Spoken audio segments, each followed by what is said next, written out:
وَإِنِ امْرَأَةٌ خَافَتْ مِنْ بَعْلِهَا نشوزا أو إعراضا فلا جناح عليهما أن يصلحا بينهما صلحا والصلح خير وأحصرت الأنفس الشح وإن تحسنوا وتتقوا فإن الله كان بما تعملون خبيرا. سورۃ نساء آیت نمبر 128. اور اگر کسی عورت کو اپنے خاوند سے بدسلوکی یا بے رخی کا اندیشہ ہو تو اگر میاں بیوی آپس میں سمجھوتا کر لیں تو دونوں پر کچھ گناہ نہیں، اور صلح بہرحال بہتر ہے. اور لالچ تو ہر نفس کو لگا ہوا ہے، لیکن تم اگر احسان کرو اور اللہ سے ڈرتے رہو تو جو کچھ تم کرو گے اللہ تعالیٰ یقیناً اس سے خوب واقف ہے.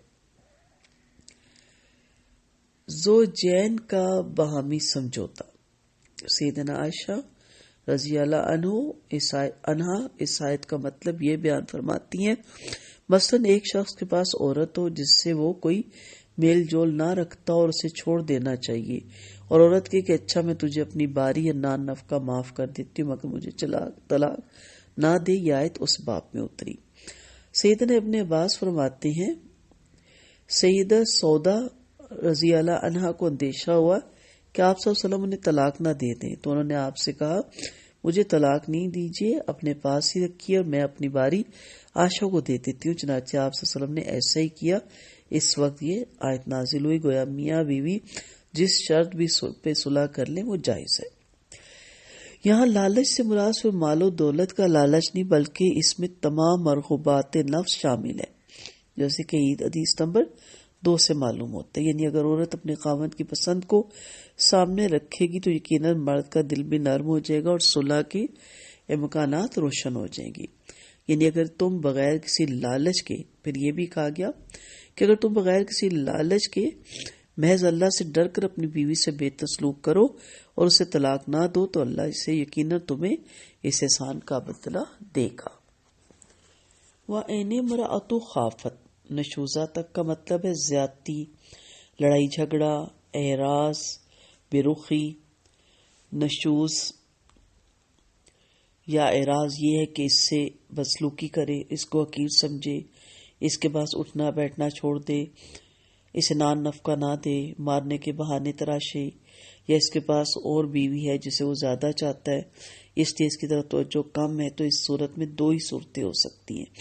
ایک تو یہ کہ عورت سمجھے کہ میں اس شخص کے نکاح میں رہوں تو میرے حق میں بہتر ہے خواہ مجھے اپنے کچھ حقوق چھوڑنے پڑے. دوسری یہ کہ وہ اس سے علیحدہ ہو جائے. آیت نمبر 128 میں پہلی صورت کا ذکر ہے اور 130 میں دوسری صورت کا ذکر آئے گا. ان یصلح بینہما صلحا.